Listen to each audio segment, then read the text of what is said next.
Tingnan nyo to mga lodi. Dahil ilang araw na mula nung nakuha natin ang ibon na to ay napagdesisyonan ko na ihanap siya ng kapareha para hindi siya nalulungkot. Aba, ilang araw ko nang iniintay kung may kukuha na rin ay wala nakakaawa naman kung siya'y mag-isa lamang. Eto nga at kinuha ko na siya sa kanyang pinagsasabitan at napansin ko na napakarami na niyang pupo. Kaya naman bago ako umalis, tinanggal ko muna ito at aking nilinis at atin itong dadalhin para malaman natin kung makakahanap tayo ng katulad niya. Eto nga at prepare na agad yung mga kasama ko't nasa sasakyan. Aba, hindi naman tayo mamumulong ay gusto nyo pang sumama Dito nga pala kami sa bayan muna pumunta kasi may nakapagsabi sa akin na meron daw dito. Doon nga daw ako pumunta sa tindahan ng mga pakain o patuka at meron daw doong mga ibon. Kaso lang, wala akong nakita kasi yung daw mga ibon dito sa kanila ay dinala na daw doon sa isang pwesto doon daw sa San Felix. Kaya sa San Felix na tayo pupunta ngayon. So pupunta tayo ng San Felix. Sa San Felix daw kasi yung mga ibon nila kasi nakita ko nga dati dito merong mga nagtitinda ng ibon doon sa ating pinuntahan kaso hindi na daw dinadala dyan, so punta tayo sa San Felix. At habang nagmamaneho nga ako dito sa San Agustin nakakita ko ng shop na merong mga ibon, ayan, at meron pang mga manok, so tigilan muna natin to. Lodi, may nakita kami ditong ibon kaso iba dito sa ibon na nahuli natin. Yan, so mas malalaki sila.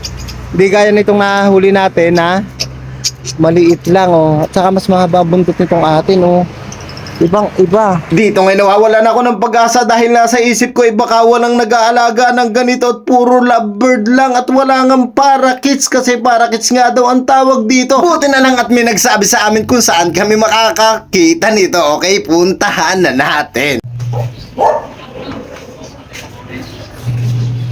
Yung Rodi may nakapagsabi sa akin.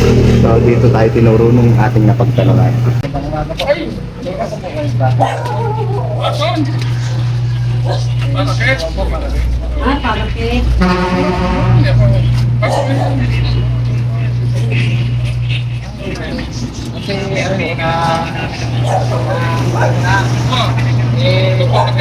Naawa naman ako na wala siyang kasama kaya gusto ko ihanap na partner. Pero mga ganito lang pa ito.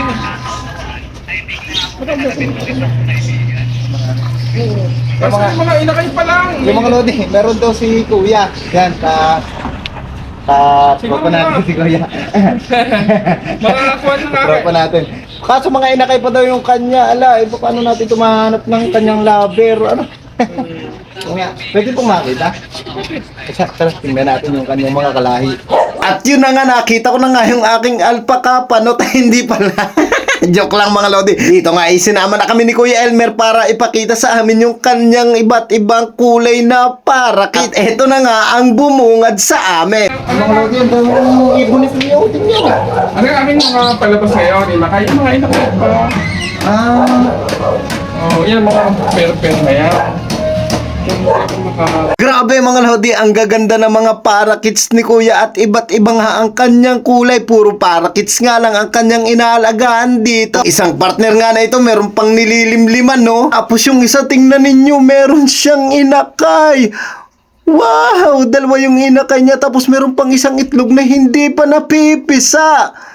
Ang galing! Kaya nga lang wala daw maibibigay sa atin si Kuya kasi nga mga inakay pa at mga bata pa kasi yung daw iba nilang ganador ang tatanda na. Saka tingnan nyo itong mga to, ang gaganda ng kulay nila.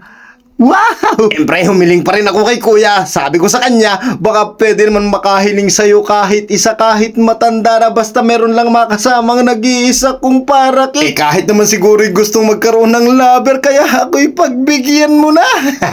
Buti na lang at napakabait ni Kuya, kaya eto, inihuli na niya ako ng isa. Tawa din kasi siya dun sa aking parakits kasi wala nga siyang kasama. Yung mga lodi, ito na nga at binigyan ako ni Kuya. Kaya medyo nakabahagi tayo ng isa pero ayaw ni Kuya magbigay kanina kasi nga hindi pa daw niya pang alis.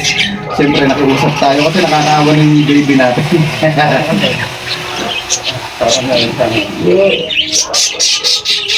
Yun. So, nakakuha na tayo ng pares at sana maging maayos sila. Parang hindi na siya lumikot ngayon, no? Oo Parang nga. medyo may nakita na siyang... Wala, kakahiya kay kuya, ayaw pabayaran. Kaya kuya. Wala. Maraming salamat po kuya. Marami mo lang sa akin eh. Ay, salamat po. Thank you kuya ha. Kuya Elmer. So yun nga mga lodi, nakakahiya nga kay Kuya Elmer kasi nga ayaw niyang pabayaran. Iba na talaga pag mga kaalpa kapanot mo, napakababait. Siyempre dahil meron ng kapartner ang ating ibon, siyempre bibili tayo ng mas malaki nilang kulungan. At eto na nga yung napili ko, yung double na para pag nangitlog sila ay meron ng kukulungan yung iba. Siyempre bibili na rin tayo ng birdseed para meron na silang tutukain habang naglalambungan. So okay na ang lahat, nakasakay na lahat sa ating Trigero. Okay, uwi na tayo. Nakauwi na nga kami at yan na nga may kapartner na siya. Ano? So pag ito daw ay hindi inaway nitong puti, itong ating binigay na sa atin ni Kuya, pwede daw sila magpartner kasi meron daw uri ng parakits na mas malaki talaga. Pag nag-away daw yan, kailangan kong bumili ng sadyang kauri nito. Pero parang sa tingin ko okay naman sila, ano? Yan o. So ito na nga, bumili na nga ako ng bird cage. Yan, malaki na yung binili ko para pag dumami sila dito naman sa kabila. Ano? Tapos, okay, aayusin na natin at ililipat na natin dito. Ito, nilagay ko na yung kanilang magiging pugad, no? So ito. Hindi ko na inilagay dito sa labas kasi baka madali ng mga malilikot na bata. So dito ko na lang sa loob inilagay. Para pag umitlog siya, makikita natin, ano? So tingnan natin yan. Makikita natin pag binuksan natin dito. Yan. Yan. Yan o, di ba? Nabubuksan siya. Yan. So, sara na natin. Okay.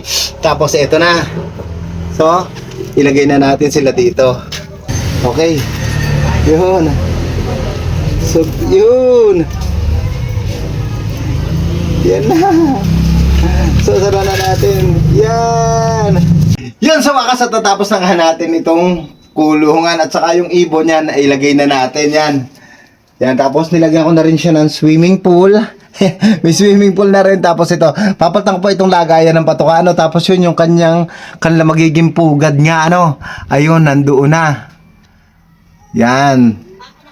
Tapos, yan, sana lang magpartner sila, ano, yan, magkatabi na sila at sana hindi sila mag-away para dumami sila, ano. At yan, hanggang dito na lang mga Lodi. Maraming salamat. Bye-bye.